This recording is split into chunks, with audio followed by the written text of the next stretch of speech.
Okay,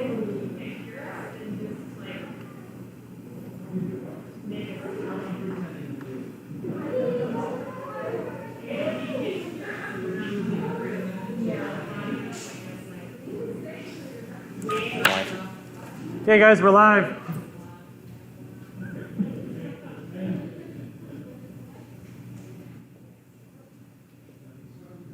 Okay, you want to get closer or you just? I mean, I'm as good as I'm gonna be, honestly. Okay, so we're not actually using the board at all, right?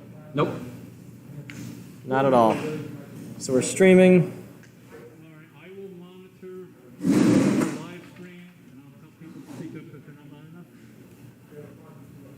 I can do that much. Okay.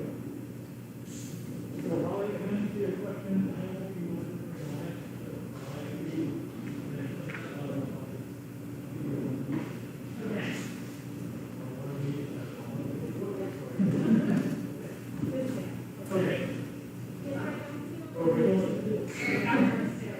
Say again.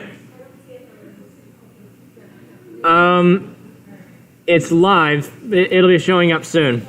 There we go.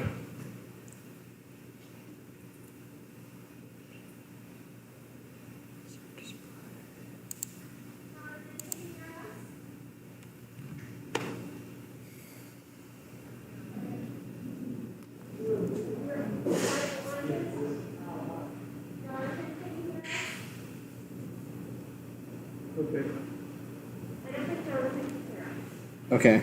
Let's test the. Let's check the board then.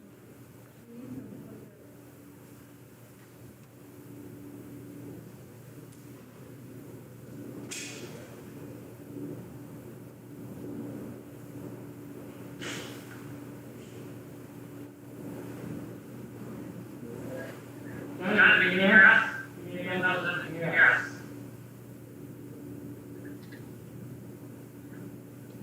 Now I can hear you.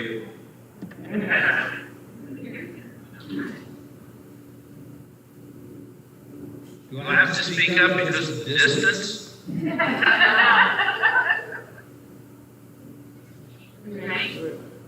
I be seeing live? You should be seeing it live. Yeah, it's live.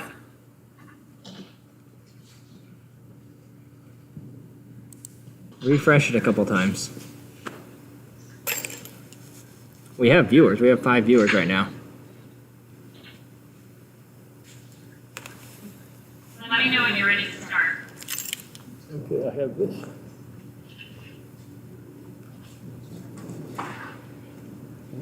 So we're on.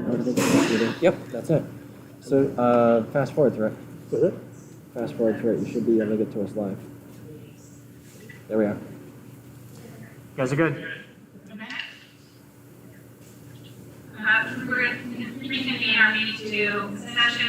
The board has been in executive session since 6:05 to discuss tenure recommendations, CUA contract issue, and transportation and personnel matter. We can stand for the allegiance.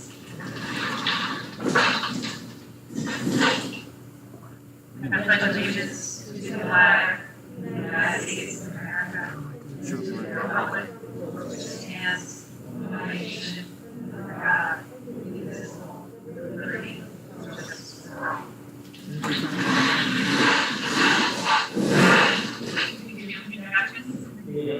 Chris Meyer. Lula Bear, Jody Murrow, Holly Dellenbaugh, Wendy Sampson, and Judy Peacock. Jonathan Fishbein. The first on the agenda is approval of minutes. It is recommended that the Board of Education approve the minutes from the September 16, 2020 regular board meeting. Any discussion? All in favor? Aye. Any opposed? Any abstentions? Motion carries. Next up is our superintendent's report. Sure. So actually a little over a week ago, this week later, this is the weather, we held our third annual Bear Week Day, which is thinking about the anti-bullying month. This is the program that we was done by sponsoring this week. If you recall last year, we also included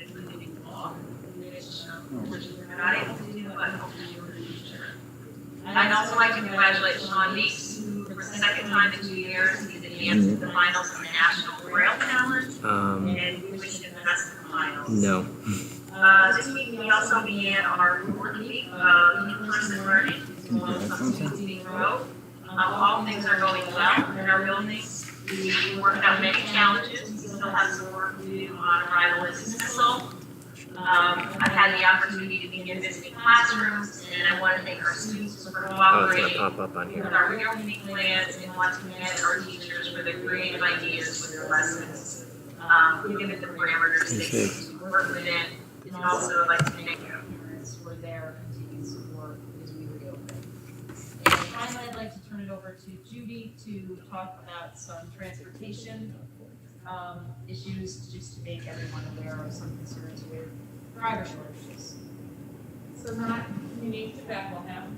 Everybody in the region, I think even nationally, is dealing with driver shortages, finding those who are able to get through the road test, the licensing, the road test. There's a whole lot that's involved last year. When we created our budget for this school year, we had 87 drivers that we were expecting to need. Fortunately, with the modifications to the route, our families who are helping us by having their students walk or bike to school, or for parents who are driving them, we were able to lower the number of routes that we actually needed down to 75. That was very positive because we actually, through a series of retirements and or resignations, dropped down to only 75 drivers. We do have some subs, but in a pool of drivers that size, inevitably you're going to have absences, either long-term medical leaves or temporary needs to be out of work. So we have made it work by tapping into a very short list of available subs, and if we get into a really difficult situation, we end up sending mechanics out who also have their CDLs, or our dispatching staff will go out. So I was working with transportation and our consultants, Transpar, to try to come up with some solutions to address that.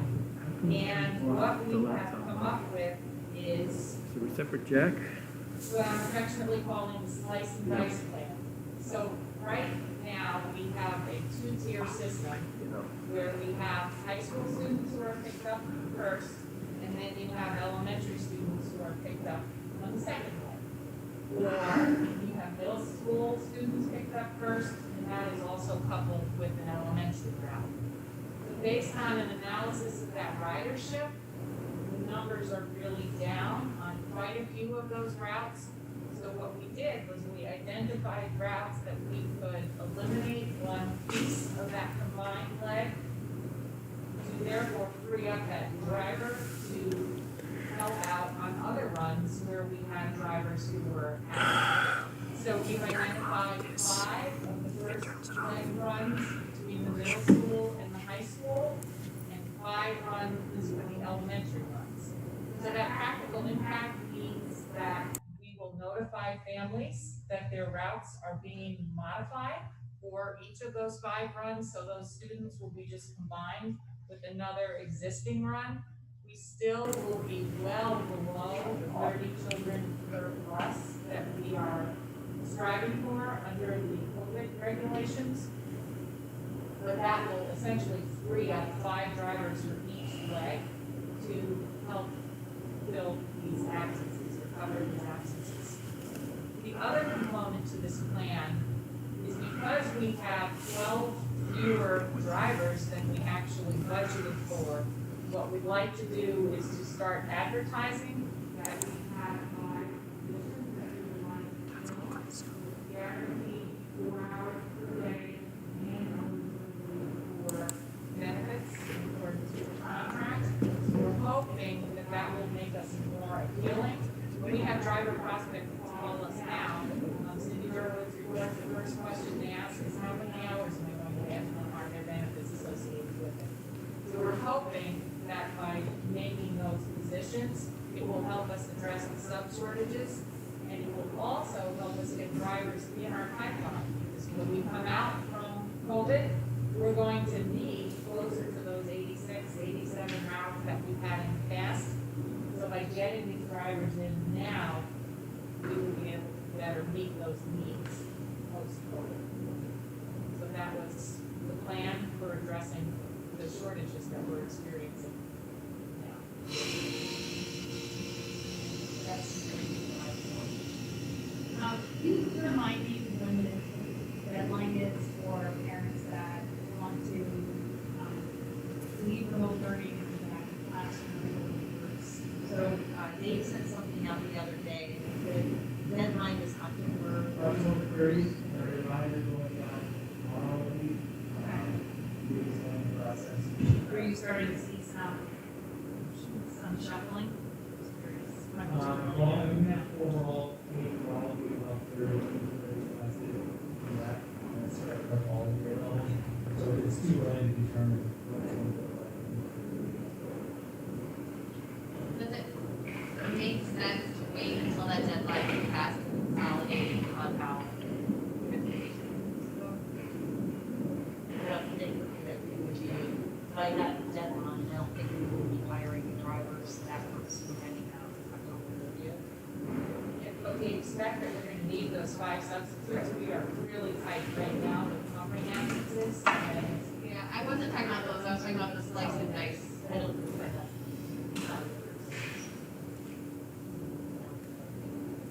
And based on the ridership, we're talking 7, 8 kids maybe on each of those routes that would be combined. It's not large numbers. They're being combined because of the low ridership.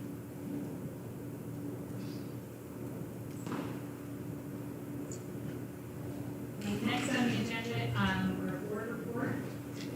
First, I just wanted to say thank you again to everybody for participating in our board retreat. A couple weeks ago, yes, the week after date.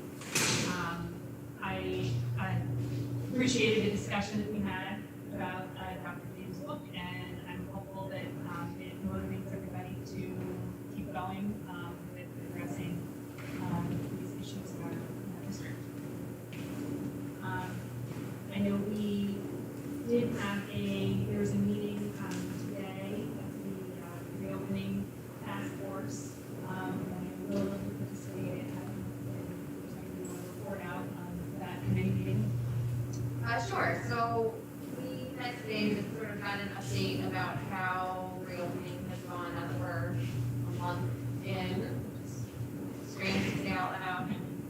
We discussed the new Department of Health guidance that was released at the beginning of this month, which dictates who needs to go back to school, what has happened before. And there's some very helpful flow charts that we went over. We talked about sort of the communication struggles between the state and counties and between the counties and themselves. But it does sound like we have a really good working relationship with our local Department of Health, which is really nice to hear. We have 2 positives district-wide at this point that are tracked in the Department of Health tracker.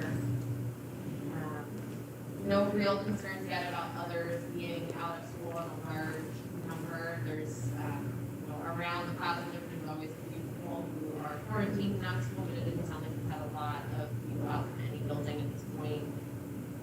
We reinforced the need for kids to stay hydrated despite having to wear a mask. To remind students that they had to take their mask right before the drink. We checked in about how low-risk sports were doing, which apparently are going very, very well, and everyone's been really compliant with all the rules and protocols, which was encouraging.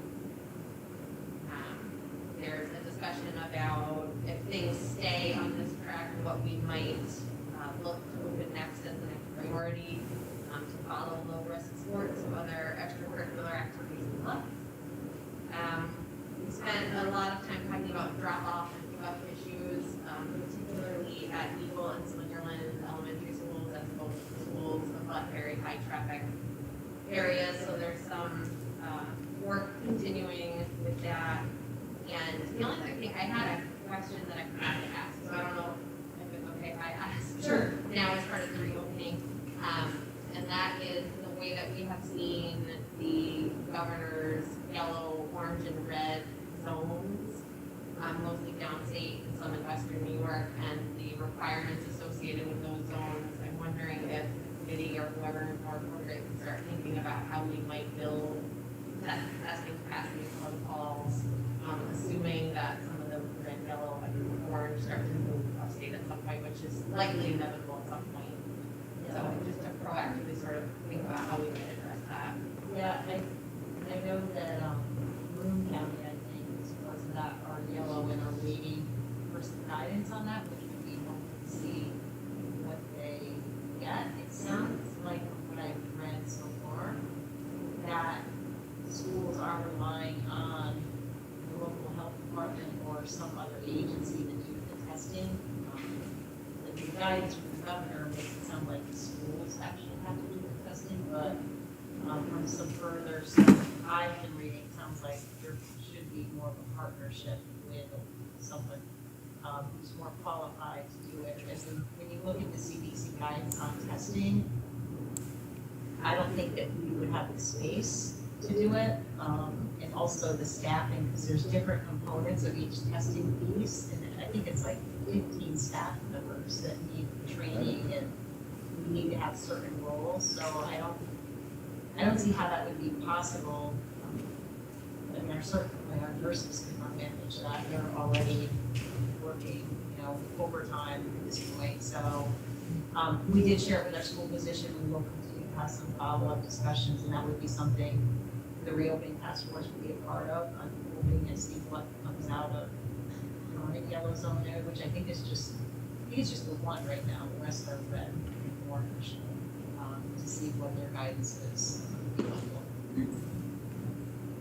And that was all I had. Thanks, Will. Another issue that has come up from the community were requests relating to crossing guards, and specifically whether we need additional crossing guards. I think one by Hannibal and two over in the Slingerlands area. And so Judy, I didn't know if you had any thoughts or any information about how much that would cost and working with the town on that issue. I think we will need to have conversations with the town to explore that. There was reference to a change in general municipal law that would allow schools to contribute towards the cost of those crossing guards. And interestingly, it grandfathers the existing crossing guards that we have that remain the responsibility of the town with any new positions. So if we were to hire or to ask for these 3 additional crossing guards, we would have to have discussions with the town as to what would our share of those costs be. The town did note that they have difficulties filling those positions just based on the hours of work that are required. And even if they fill the positions, they have difficulty with regular attendance, just is what they've experienced. Based on the numbers that they quoted for what they pay their crossing guards, if we were to put 3 crossing guards in, and if we were to cover 100% of that cost, it would probably be closer to somewhere between $26,000 to $30,000 a year additional in the budget.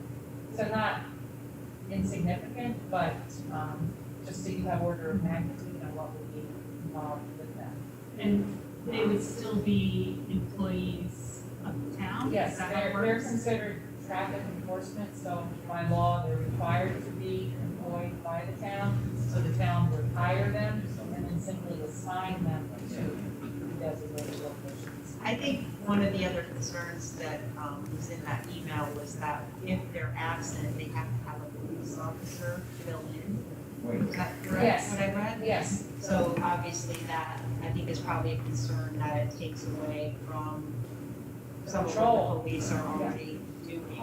Add 3 more positions, police department, manage that. And that'd be a conversation with the town. right.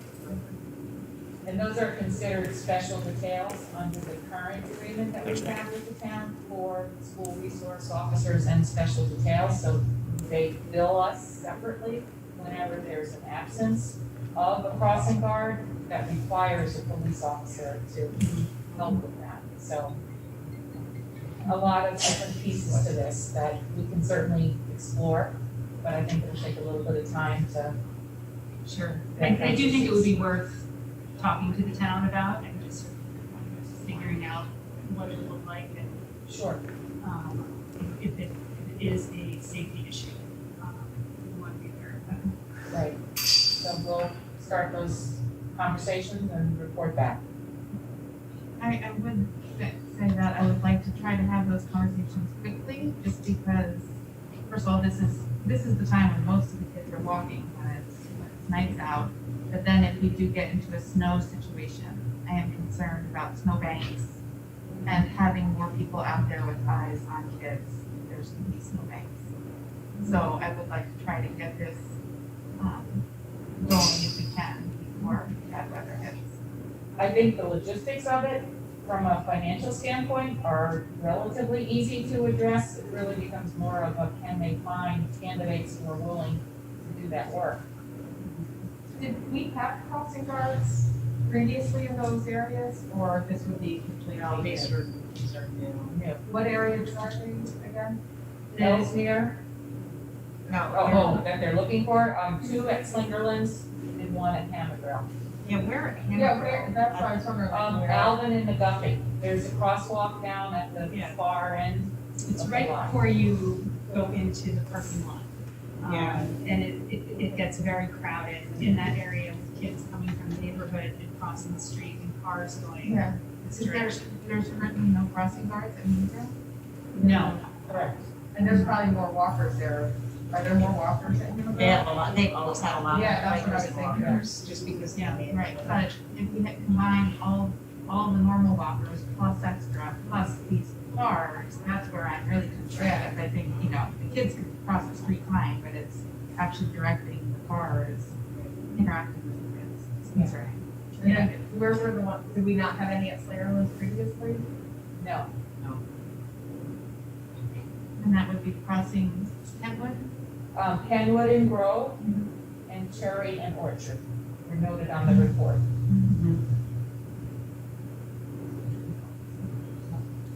Thank you. Let's see.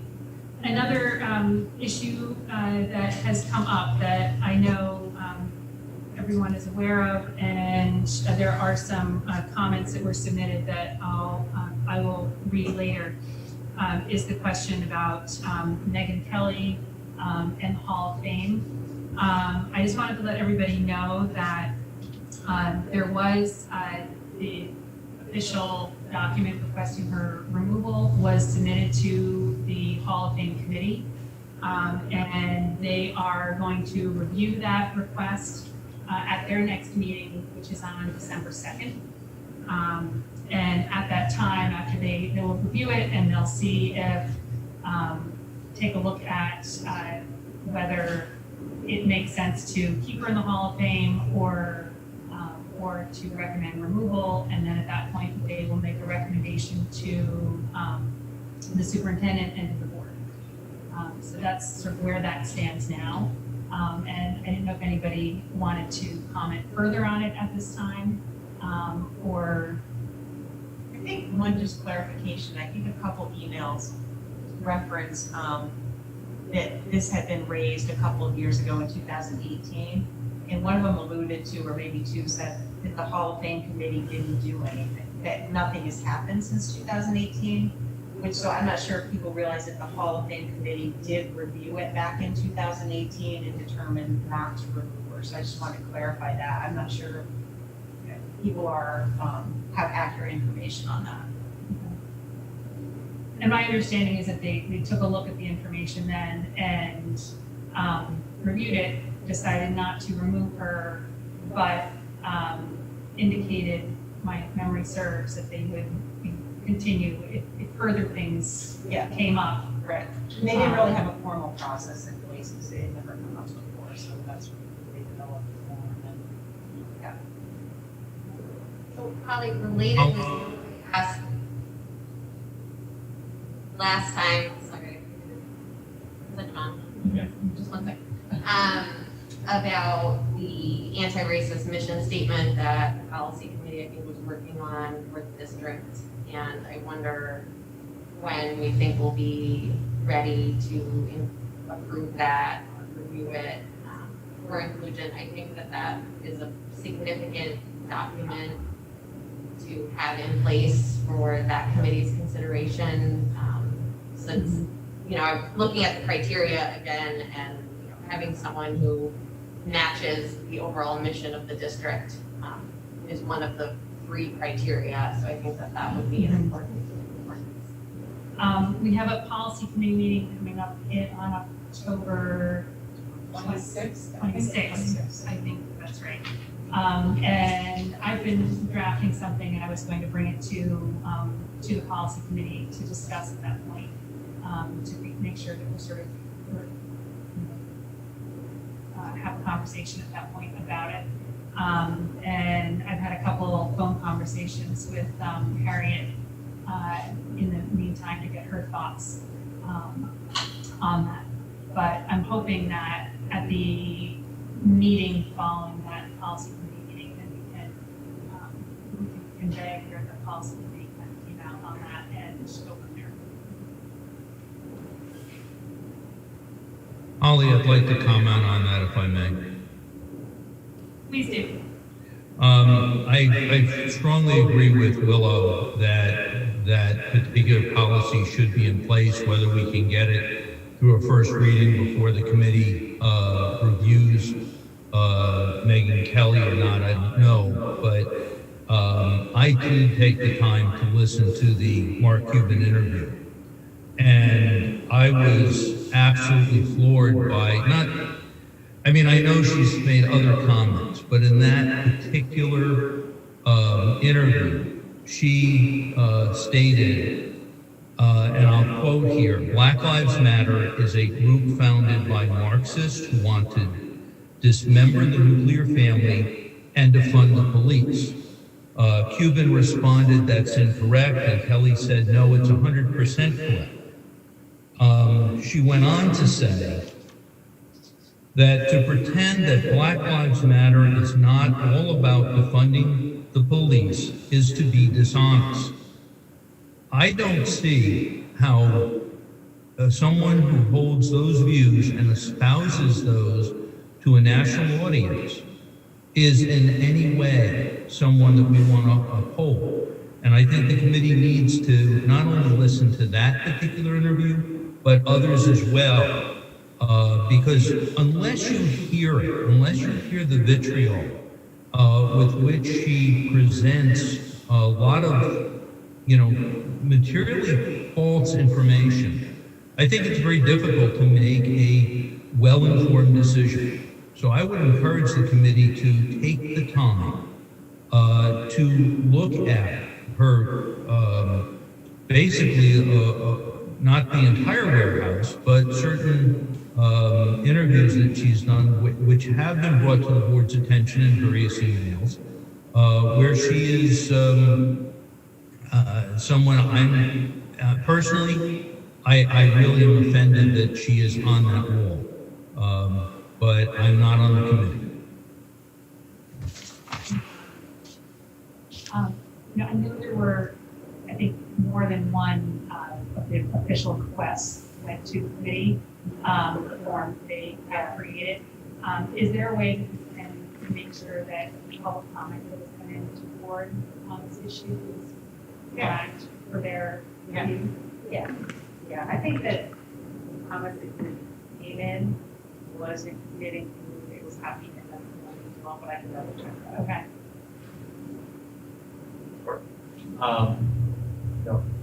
I echo a bunch of what Jonathan and Lola said.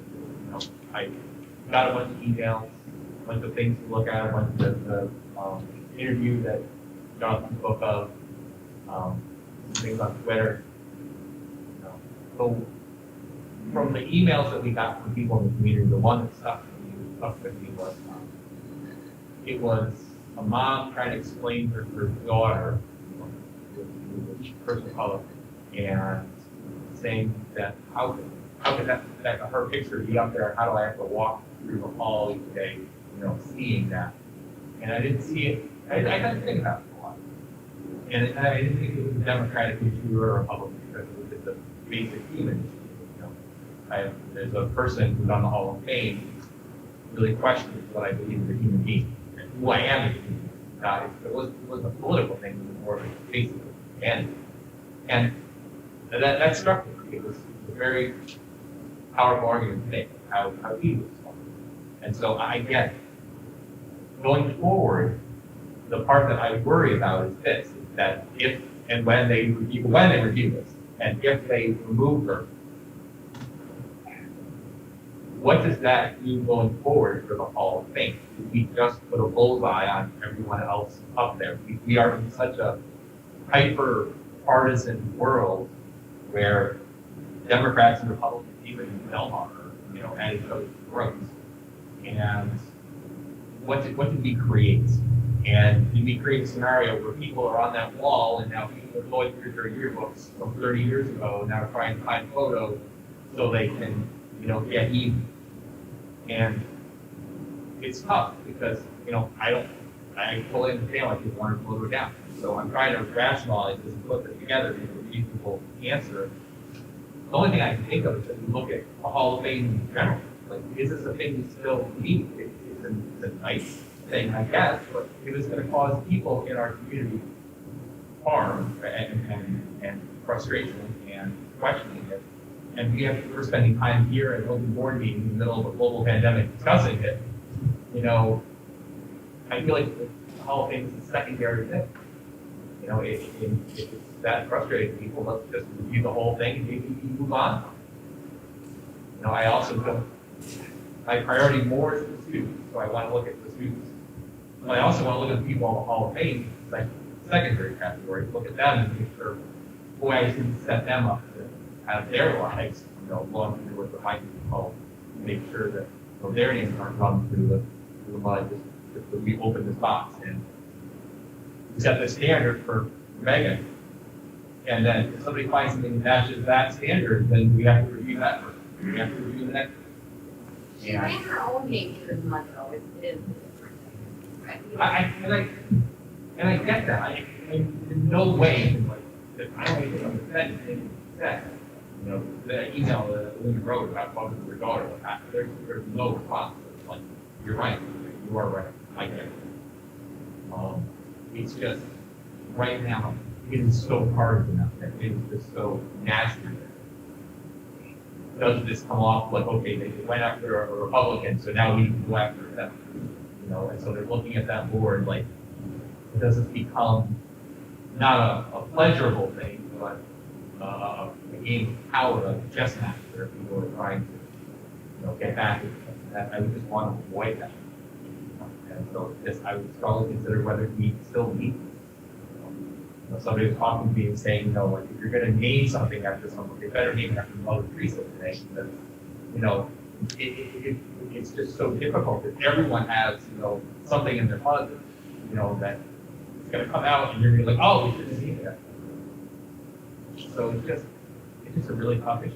It really is tricky. I think there's a big difference between having something in your closet and having something that you spew to a national audience. I also think that there's a big difference between taking to heart what we learned at our board retreat and putting that into action and, ignoring it and walking away from it. I'm choosing not to walk away from it. Racism, questions of justice and equity are not things that we as a board, I think, would ever want to walk away from. Regardless of our political persuasion, which should not have any play in a school board. I strongly believe that if I heard each of us speaking at the retreat, we all believe in justice and equity, and are all, fervently against any kind of racism. That we need to look at this situation for what it is, and hope and that the committee does its job. And if for some reason, there becomes an issue where it can't be resolved, then I think it's a time where the board really needs to act on behalf of the public who we serve. That would be my point exactly. This is a kind of unique moment in history. There's not anybody else on that wall out there that anybody was connected to in all the years that they've been on that wall. This is the person in the public eye. This is an issue that is extremely critical at the moment to these students who have asked us. These are the students who have to walk by that picture every day. We are not. We're not in the building every day. I had to go out and take a look this evening to see who was on that wall. And I didn't know hardly, much about the background of any of these people. So we need to kind of remember that, yes, we serve a group of students who are deeply offended by this person's presence in them. We can't not respond to that. I understand what you're saying. My morals are telling me the same thing that it's telling you. I get that. It's like not a disagreement. If that action is taken, then what's the after? Like, we understand what happened after, and that's. Right, and I guess I would respond that I don't think anything else is going to happen after this. I don't think we need to throw the baby out with the bathwater as far as the issue of having a Hall of Fame.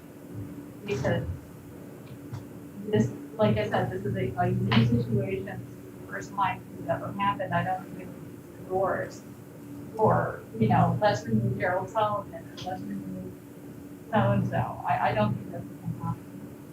And also, I found it at homecoming, and the recipients, they're so grateful. I mean, they're happy to come back to their high school, do the changes. They're very proud of their accomplishments. I mean, it is a nice touch that we do for our alumni, and they get nominated.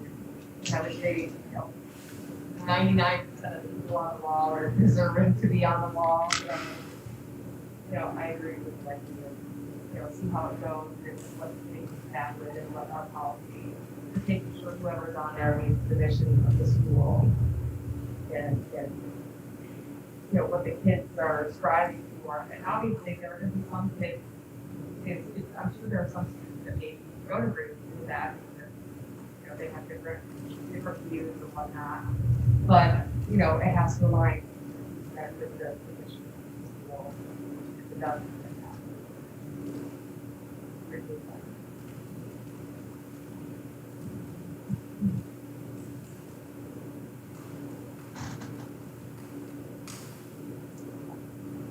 Let's see. I lost track of the committee, so there was a facility committee at our last Building audit committee meeting. That will, I will So, talk about the covering the audit committee tonight. I don't think there, That's like, There was. I was not at it because it happened on the same night as open house, and I thought that I should attend open house, and so if Jonathan or Christine have anything, they need to add about that. It was very uneventful. The projects are going as planned, getting a bid for the vestibule out front, and some costs associated with the middle school. But other than that, everything's going as planned, and the auditorium is it finished or I'm Halfway. Yeah. soon. COVID delays. We should also disclose to the board that today Greg asked us to approve certain items, which the three of us did. He asked for permission to go ahead with them because time was of the essence, and the three of us did give him that ability. Thanks, Tom. That's all I do. Anything else you wanted to share at this time?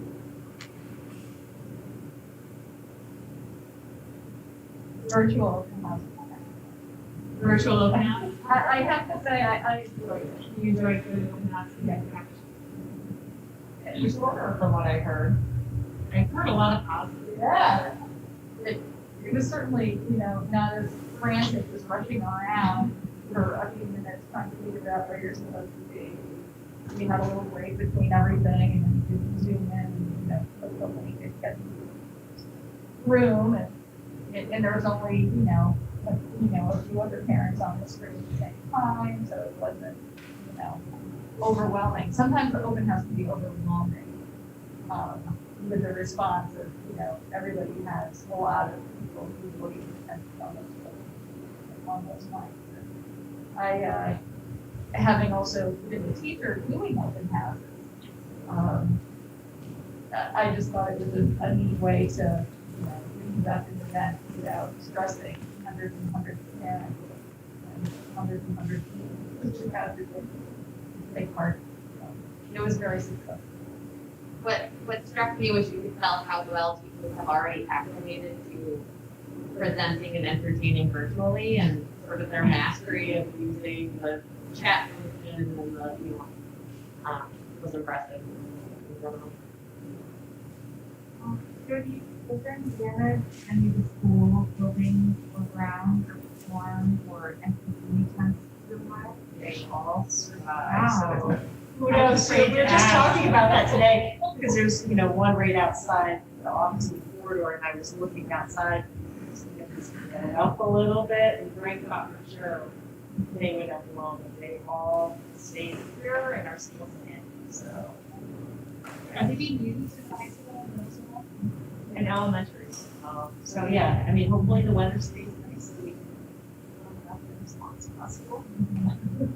I understand how the elementary schools are using outdoor and but how is that going in middle school and high school? So there's Like they don't have enough time to get out there or. Well, for example, the one out here, there's some language classes that can go right outside, I think from across the hallway, so some of them are using them. I've seen a lot of the classes out back. So I think they're just proximity wise trying to do it as much as possible. And the challenge is you can't really do Zoom or Google Meet classes outside, so you have to do them in that, and some study halls are going out, those floors on. So certainly it's not something you can take in, it works. I did want to say I had a parent who, when I was out, today of the our virtual learning, they were very so have to wait long. But that couple. Next on our agenda is our presentation this evening on the 2019-2020 audit report. Thank you. So I love when we do year-end audit, and I know everybody else does as well. But it's one of those tasks that it takes a long time to complete, but it's done, you check it off, and thanks to our rescheduled board meeting, tomorrow is the deadline. So the audit committee did meet to review the report. Christine, Jonathan, and Chris Meyer are a new member on the audit committee. Very exciting. We have our auditors presenting their findings, and tonight we ask to approve the audit reports and the corrective action plans, and tomorrow is when we have to submit that all to the SD and OSC in order to hit that deadline.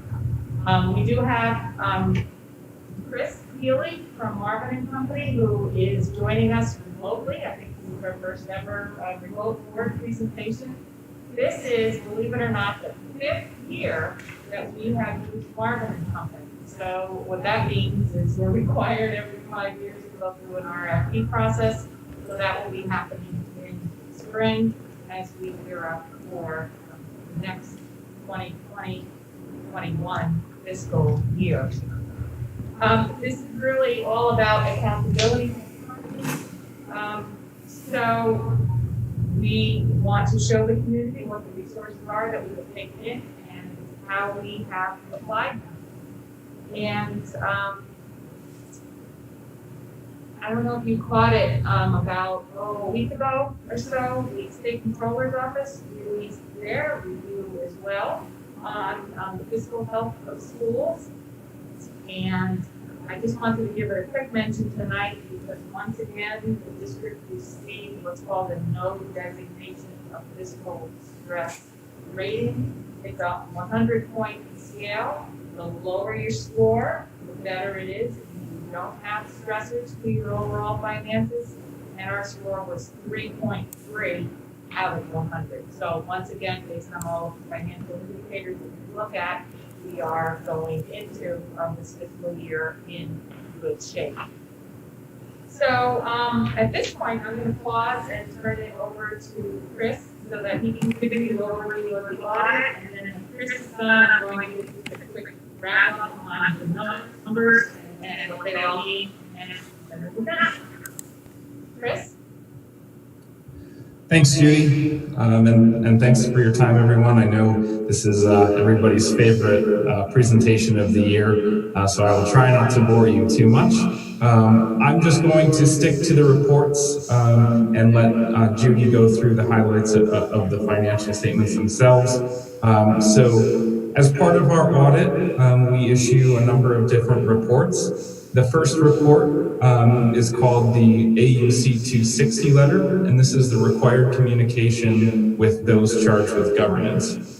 That letter lets you know that we audited the financial statements and that management is responsible for those financial statements, including the selection and use of appropriate accounting policies, which are described in Note 1 to the financials.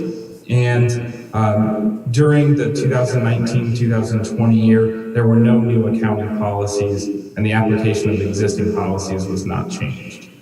There were a number of new standards that were slated to go into effect, but once COVID hit, the Government Accounting Standards Board decided to provide some relief, and they postponed those standards. So you will see at least one or two next year, but for the 1920 year, there's no changes to any of those policies.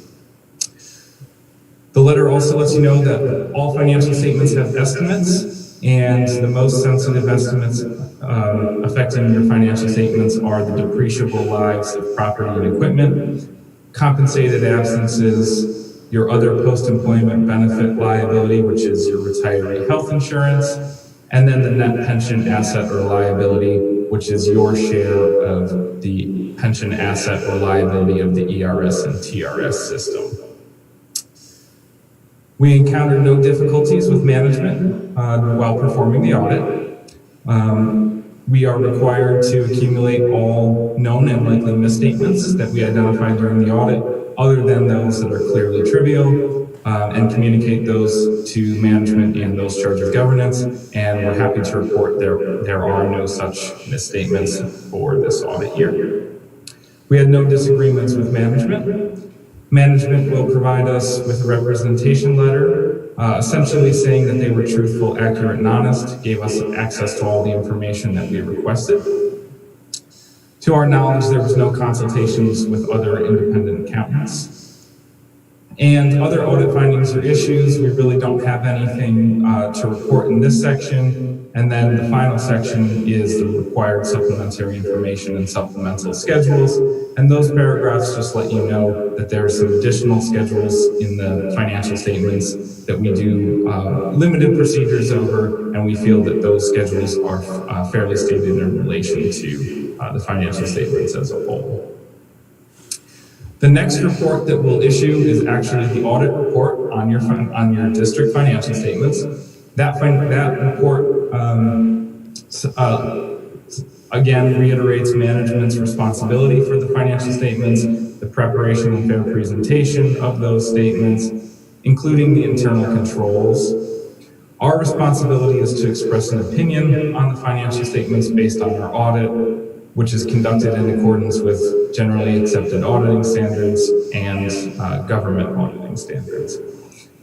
We perform procedures to obtain evidence about the amounts and disclosures in the financial statements based on our judgment and our risk assessment, focusing on areas that we feel are higher risk. We consider internal controls, but we don't express an opinion on the internal controls. And as I mentioned, estimates are an important part of the financial statements, so we evaluate those as well. We are going to be issuing an unmodified opinion on your financial statements, which is the opinion that you're looking for. It's a clean opinion, the highest level of assurance that we can provide. And then the last section of our audit report again reiterates that information about the required supplementary information and the supplemental schedules. The next report that we'll be issuing is the report on internal control over financial reporting and compliance in accordance with government auditing standards. So this report is required for any audit conducted in accordance with government auditing standards. This report lets you know that during the course of our audit, we consider the district's internal controls to determine what procedures are most appropriate, but not to express an opinion on the effectiveness of controls. It defines what a deficiency in internal control is, and also lets you know that based on our considerations, we did not identify any deficiencies in internal control that we deemed to be material weaknesses. However, there may be material weaknesses that we did not identify. The last section of that report is compliance and other matters, and that section lets you know that there were no instances of non-compliance with laws and regulations that were required to report in accordance with government auditing standards. So again, that's another clean report there. The final report on the district financial statements themselves is over your federal awards, and that's the report on compliance for each major program and on internal control over compliance required by the uniform guidance. So the report on compliance for each major program lets you know that we have audited compliance with the types of compliance requirements described in the OMB compliance supplement that could have a direct and material effect on each of the district's major programs. The major program for the 1920 year was the special education cluster. Management is responsible for the compliance with the OMB compliance supplement, as well as federal statutes, regulations, and the terms and conditions of the grant agreements. We're responsible to express an opinion on the compliance based on our audit, which we conduct in accordance with government auditing standards and in accordance with uniform guidance. And in our opinion, the district complied in all material respects with the requirements that could have a direct and material effect on the major program. So that's a clean opinion on your major program, which again was the special education cluster. There's another section in this report which also talks about internal control. This section talks about internal control over compliance. So similar to the other reports, we consider internal control over compliance. However, we don't provide an opinion on that. Based on our considerations and our procedures, we did identify a deficiency in internal control over compliance that we deemed to be a significant deficiency. And that item related to procurement, suspension, and debarment. And what this really boils down to is that there was no documented review of the vendor's status as required by uniform guidance. So any vendor that is paid with federal dollars in a program where procurement, suspension, and debarment are applicable, the district should be reviewing to ensure that those vendors are not suspended or debarred. And essentially, there's a website that the district can go out to verify annually that each vendor charged to those programs is not suspended or debarred. And there was no documented review of that. So our recommendation is that, one time per year, the district go out and review that and document to make sure that there are no vendors suspended or debarred. There are no question costs as a result of that finding. So that's certainly a good thing. We went out, we checked all of the vendors in the major program, and none of them were suspended or debarred. So there's no actual non-compliance as far as question costs. And then finally, our last set of reports is over the Extra Classroom Activity Fund. So we audited that as well. It's important to note that the Extra Classroom Activity Fund is in accordance with the cash basis of accounting. We will issue an unmodified opinion on the Extra Classroom Activity Fund as well. We did have a number of findings that were discussed with the audit committee. That's not unusual for the extra classroom activity fund. None of those findings are things that we don't see fairly common with most districts. Those findings don't impact our report. Because that report is on the cash basis, the funds are either coming into or out of the extra classroom activity fund. There's no impact to those findings other than that they are recorded based on what the New York State Education Department guidance suggests the best practices are. So I know that was a lot and I ran through it fairly quickly. Are there any questions on any of our reports?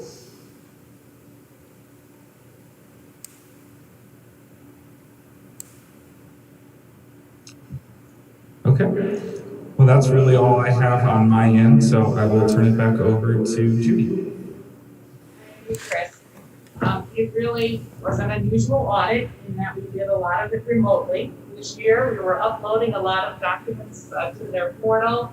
And you can see there were a lot of legal requirements for them to check the consent process for them. So we appreciate the work that they did on that for our opinions.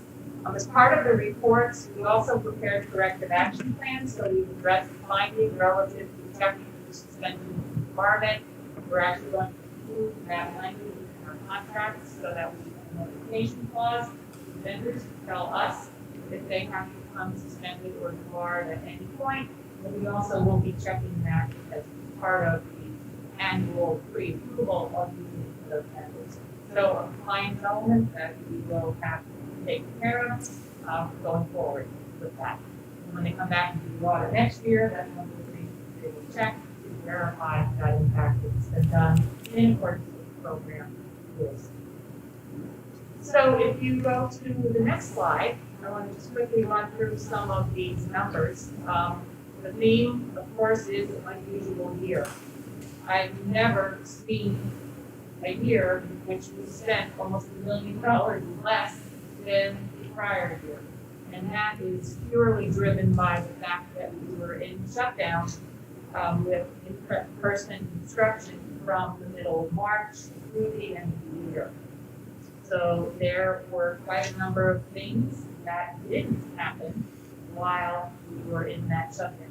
So a lot of the savings and a lot of the reductions are in the staffing costs. We made sure that if we didn't have to hire to fill a vacancy, we didn't. We were in fact conserving our cash load, if you will. So people transportation, there were large savings there because we were not really busing of students. And anytime you have savings on your salaries, you have corresponding savings on your fringe benefits, many of which are a percentage of your salaries. The increase in debt service was as expected. That's as per our bond schedules for repayments.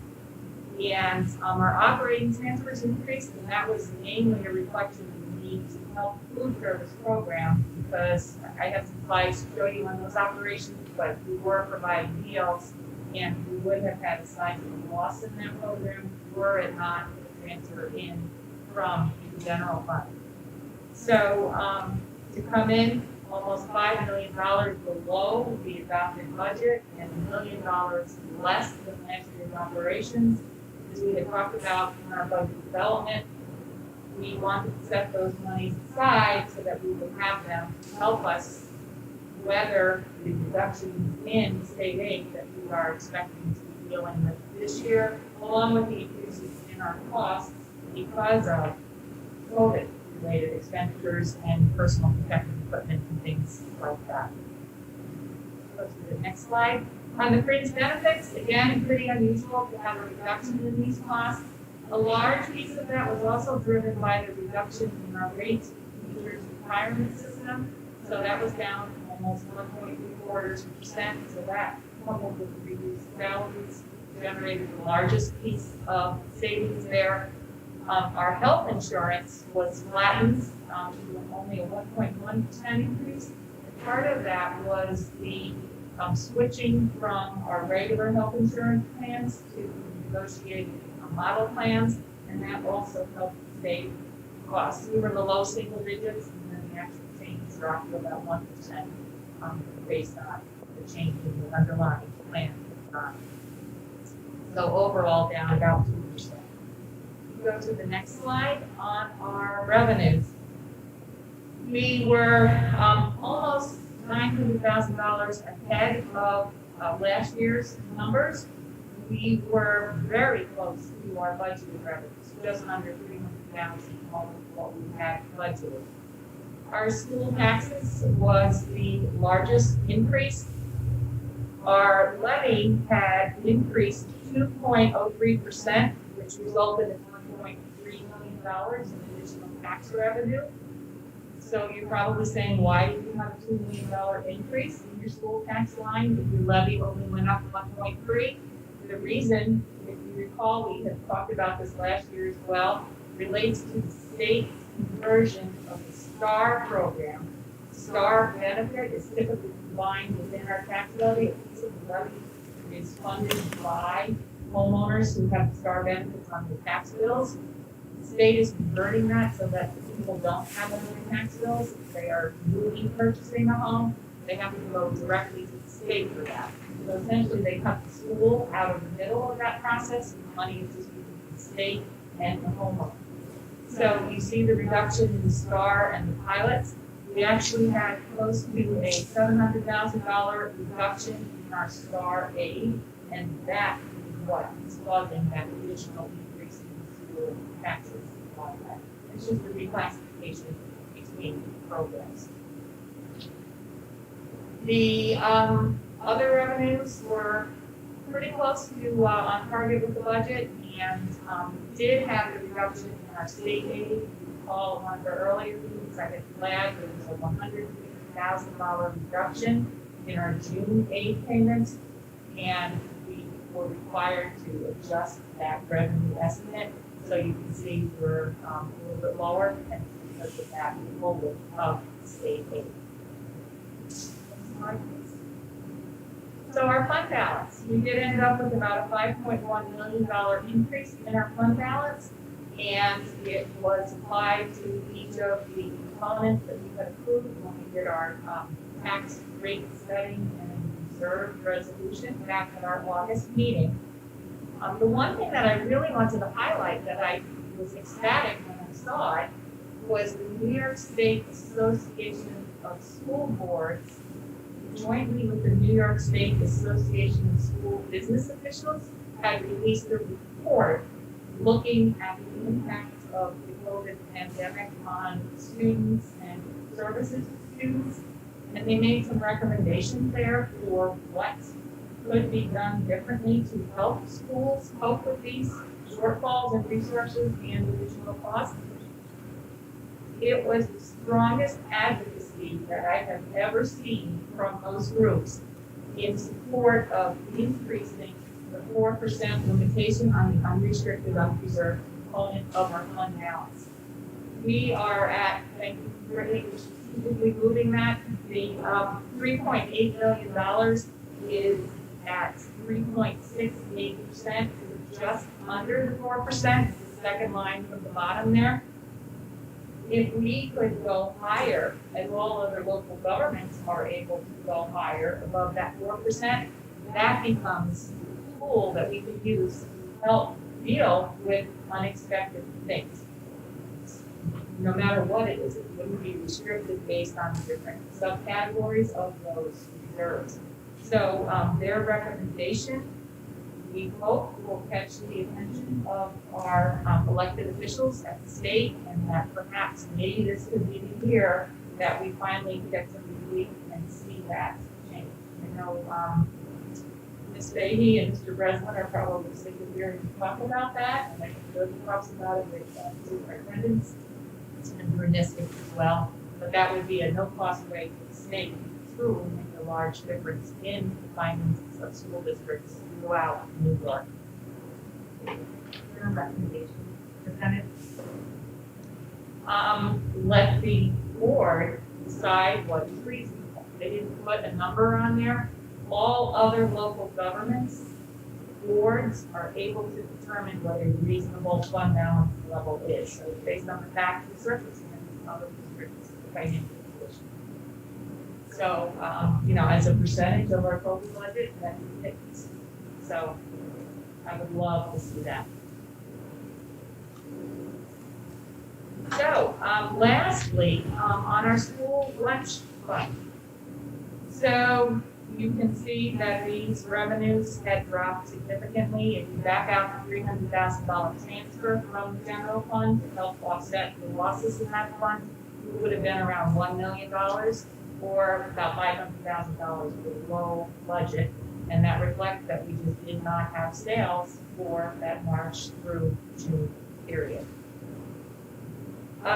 If you, I just want to make a quick mention because I know we had a piece that was announced this week about how the federal government is providing meals to all students through the end of the year. If we look at these numbers next year, you're going to see lower numbers, of course, on our sales. You're going to see an increase in our state and federal aid line item. Like, when does the federal government send us that money? Like, do they say they are, but have they sent it to us? Or are we just assuming they're going to? So the federal monies are a pass-through to New York State. So we submit all of the meal data to the state, and it does come to us relatively timely. And have we started to get some of that money? Yeah. Okay. Yeah. Yeah. So, the charge for services, did it decrease because of COVID on the revenue side? For the school lunch? Yeah. No, not the school lunch, on the revenue. Oh. Revenue. Well, the charges for services, I believe also included like our facility rentals, so we were closed down. Okay. So we didn't have those types of services coming in there either. So everything was in contraction mode because we were on full remote. If you go to the expenditures, we had our staff working here largely through the entire year. They were preparing meals for the needy families. Even though our food product revenue, expenditures went down, you can see we had budgeted $635,000. We were only at $444,000, reflecting the fact that we were not providing meals to the entire student body through that last few months of the year. We were simply providing meals to this shorter list of families that needed assistance. So at just under $1.3 million, if you go to the next slide, with the reduced revenues, which would have been under $1 million based on the closure, we would have had close to a $300,000 loss in the food service program. So we did transfer the monies in. We can't operate the fund at a loss. We make sure we have the resources there. So we transferred in $300,000. So it does bump up that fund balance by about $25,000. And if you recall, we talked about the reason one to have more money in there because there were COVID-related equipment expenditures the service director needed to make, and we wanted to make sure that those resources were there to better position us in this current fiscal year. So that, in a nutshell, is a rapid recap of what the numbers, the story that the numbers are telling us based on our operations.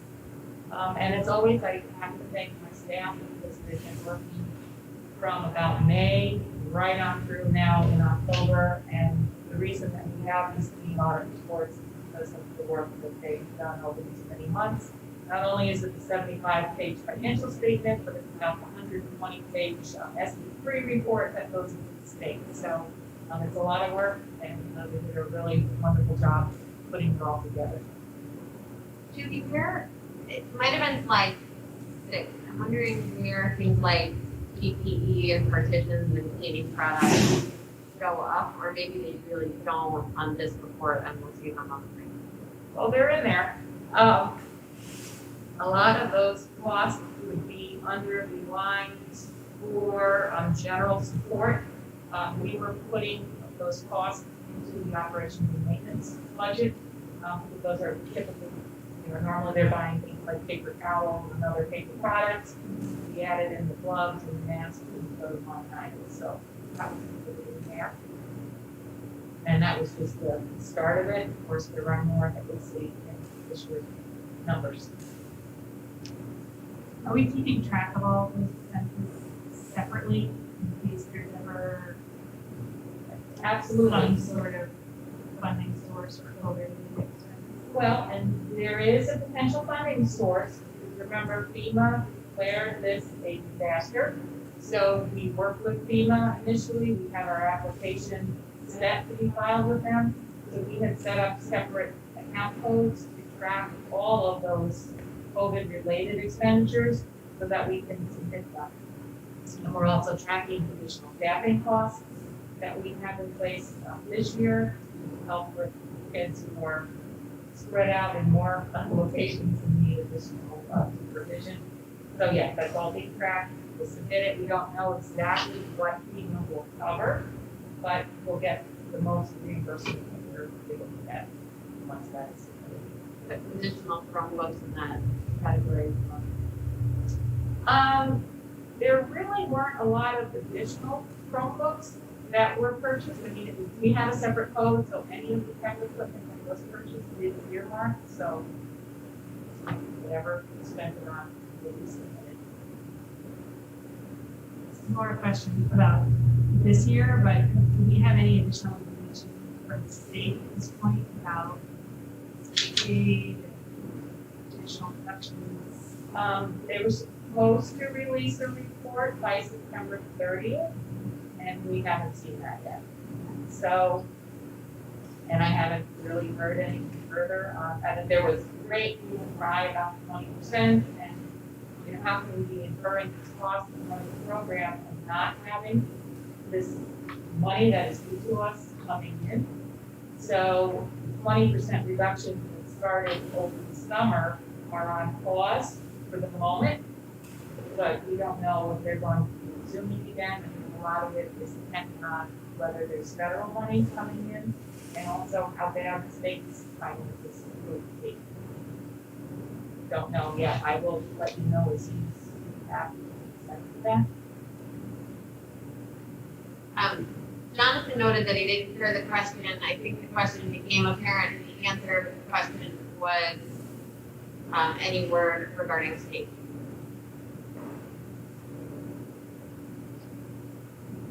Does anybody else have any questions for Judy? Or for Chris? Thank you both very much for your hard work on this. And Judy, you can also convey our thanks to your staff as well. For their hard work on this. Thank you. Thank you, Chris. Thank you.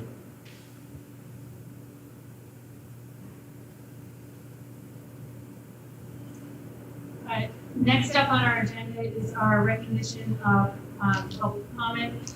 And we did receive a number of comments in advance of tonight's meeting.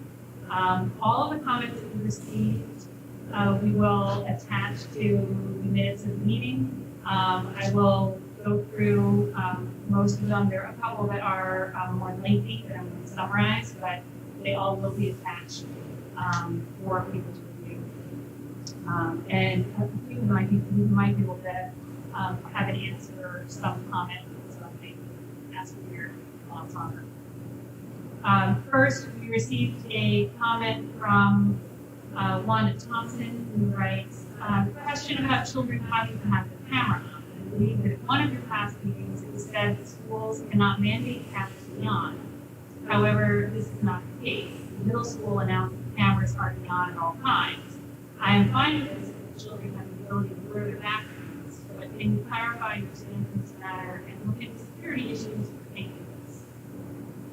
So, yes, we did provide all teachers with guidance for what we call Zoom or Google Meet etiquette for this year. And one of the recommendations is for cameras to be on at all times unless a family comes to the week with some sort of hardship as to why we can't have them on.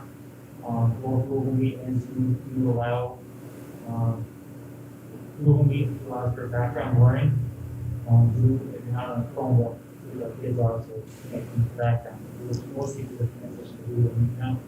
You can blur the background. But again, if there's an issue on an individual basis, or family should talk directly with the teacher. But having seen classes operate the engagement much better than it was in spring. Once we set the options and depends off, we've seen just a huge improvement in the educational experience that I have. Thank you. Next, we received a comment from Caitlin Barnett, who writes, as the parent of a child with a chronic condition, I'm concerned that the Albany DOH COVID testing school attendance policy potentially discriminates against children with chronic conditions by requiring repeat testing each time the chronic symptoms present and/or a visit from the child's provider to attest to symptoms or not due to COVID. I would like to request that the district give parents the opportunity to submit attestations of chronic conditions from their child's medical provider before they get the inevitable call from the school asking them to pick up their child and submit COVID testing. The district would email parents inviting them to submit such a form. Sure, we're not permitted to do that. We have to follow the DOH guidance. But in the most recent guidance, DOH did indicate that with a chronic condition, once they see their physician, the physician can send documentation into us to let us know what the chronic condition is. In that if the child presents with those symptoms after the initial onset, then we could use that guidance, but we can't just have parents do an attestation that the child has a chronic condition. That's not allowed for DOH guidance. Next, we have a comment from Christy Winstead, who writes, does the district have any idea how long we'll be doing the hybrid schedule? Is there any plan to get the students back to school full time? And has the district considered other options? For example, students going full time but on the AM schedule, going off of bus routes, with students having lunch at home, or the days that students are home, they're on Zoom watching the teachers live and can ask questions, plus participating in class. So, I mean, at this point, we don't know. Right. I mean, with 6 foot social distancing, we cannot have all these on site.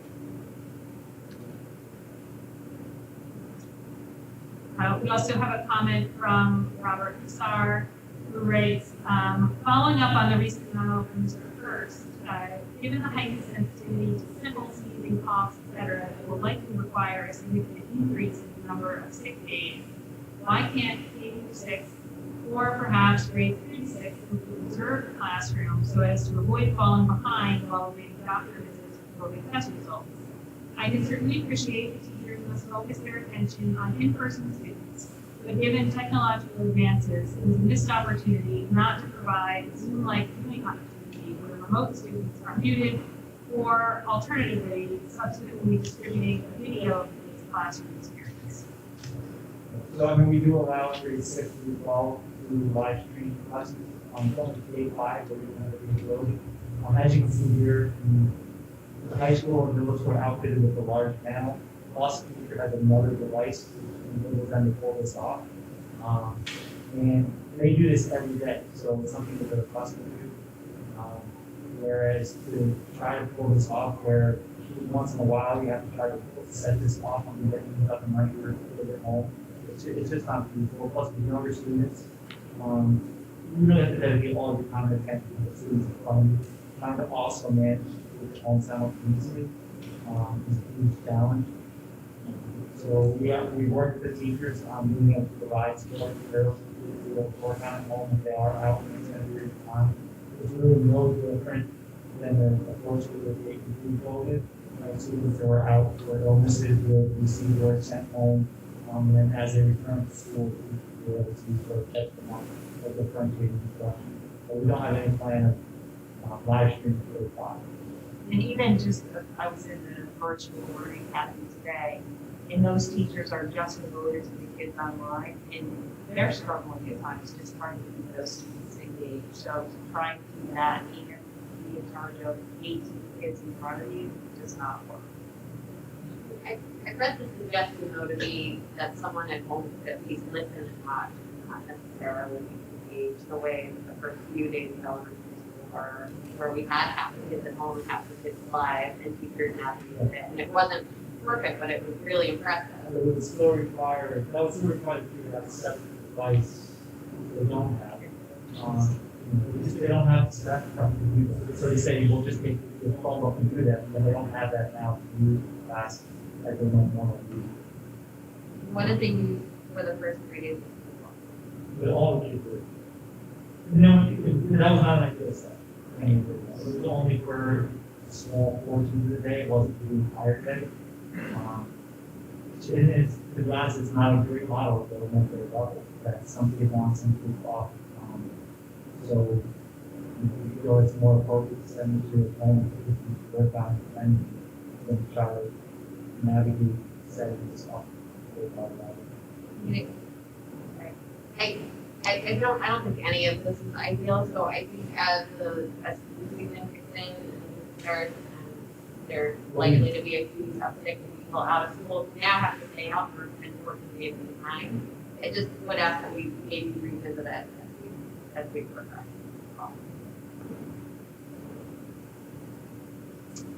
Our next comment comes from Marietta in July, who writes, some of the content used as part of the CSE curriculum, for example, teaching language arts, but also in social studies and even other classes such as math, word problems, may unwittingly perpetuate gender and racial biases and stereotypes. Given the authority of teachers in student lives, this may send a message of approval to students when used in classes without specifically analyzing or commenting on it. Has the district set up a policy or procedure to review and correct gender and racial bias in the content as part of its commitment to address racial and gender bias? David, anything you want to say? It's certainly something we're working on. Our social studies department and English department just met with prior to events compensated. They spent time working with Harry on how exactly you review your curriculum to look for those sorts of issues. We're still in the very infant stages of this process, but that is something that we're going to be looking at all of our curriculum to ensure that it doesn't have these biases embedded in. We also received an email from Karen Fitzgerald with questions about, and I believe it pertains primarily to the middle school level, why we are not trying to get our students outside during recess periods, and then in addition, why students are permitted on Chromebooks during recess. And it is a long email, but I encourage everybody to take a look at it. And I was hoping that we could get this also to my club so that we can review.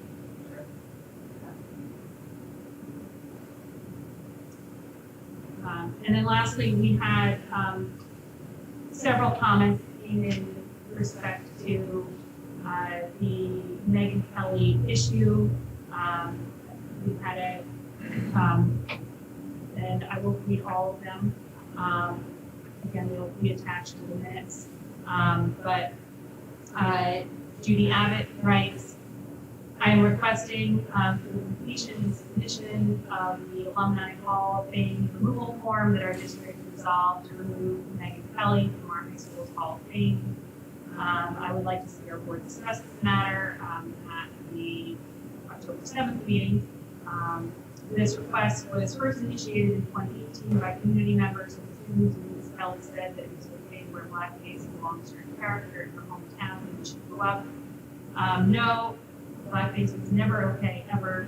At the time of the 2018 request, there apparently was no formal way to remove an alumni from this place of honor in our high school.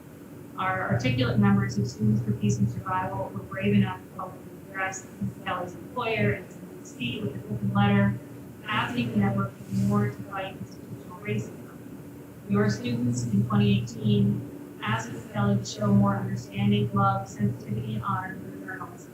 She has failed to even try to do this, and is not someone who shares our district's values, character, and ethics. No More Hate also applies to our Hall of Fame. I have provided the requested supporting evidence and materials along with the form. However, all the board and the district needs to do is examine Megyn Kelly's Twitter account to understand why this is still an important matter taken by the district. And then also received an email from Judy Lasher, who writes, I asked that you immediately remove Megan Keller from the Hall of Fame from CSE. Her blackface comment made several years ago was enough to get fired from the CSE, and she remains in the Hall of Fame from CSE. Additionally, the Hall of Fame made its decision to keep Megan Kelly in the Hall of Fame despite police from the school body to remove her in 2018 that allowed a message to our children of color and to our white children of color in their safety on the importance of Bethlehem. Below, I have copied and pasted just a few of her negative racial statements on her Twitter account from 2020. And there's a reference to a statement on August 27th regarding Jake Blake, September 29th, a tweet made during the presidential debate, and September 30th, where Kelly says, I'm so sick of talking about race that I need static to never talk about race ever again. This removes selfish possession of racial issues and racial identity. But it inevitably drives racial hostility. It is quite literally making the world worse. How do our Black and brown children stand a chance to succeed when the ones responsible for educating them refuse to announce as women in rhetoric? And again, I would just request that the comments that we received be forwarded to the committees. They can have those additions to the forms.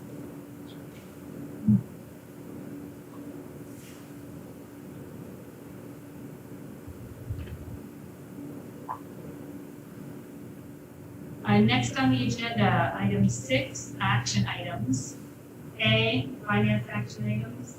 It is recommended that the Board of Education approve the following finance action items 1 through 4.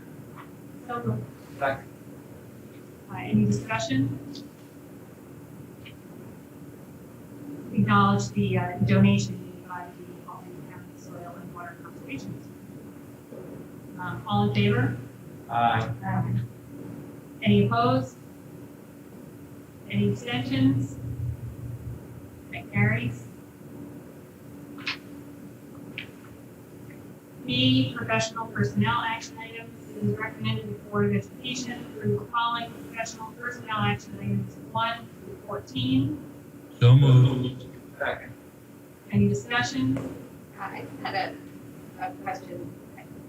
I forgot to look at the updated attachment. We reflect only clubs and sports that have been approved to move forward in person. Virtual. Virtual. Yes. Yeah. All in favor? Aye. Any opposed? Any abstentions? That carries. C, support personnel action items. It is recommended that the Board of Education approve the following support staff action items 1 through 16.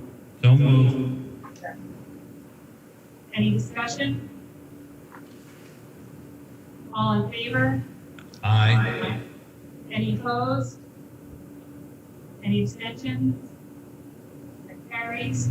D, other action items. It is recommended that the Board of Education approve the following action items 1 through 4. So moved. Second. Any discussion? All in favor? Aye. Any opposed? Any abstentions? That carries. Item 7, future meetings and events.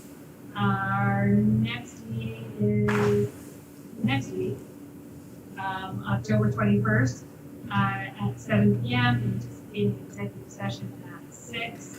Monday, October 26th at 6 p.m. is the policy committee meeting that I mentioned earlier in the meeting. On Wednesday, November 4th is our regular board meeting following that, starting at 7, anticipating executive session at 6. Seeing no need to return to executive session, Can I put the motion to adjourn the meeting? Thanks. All in favor? Uh, Meeting adjourned.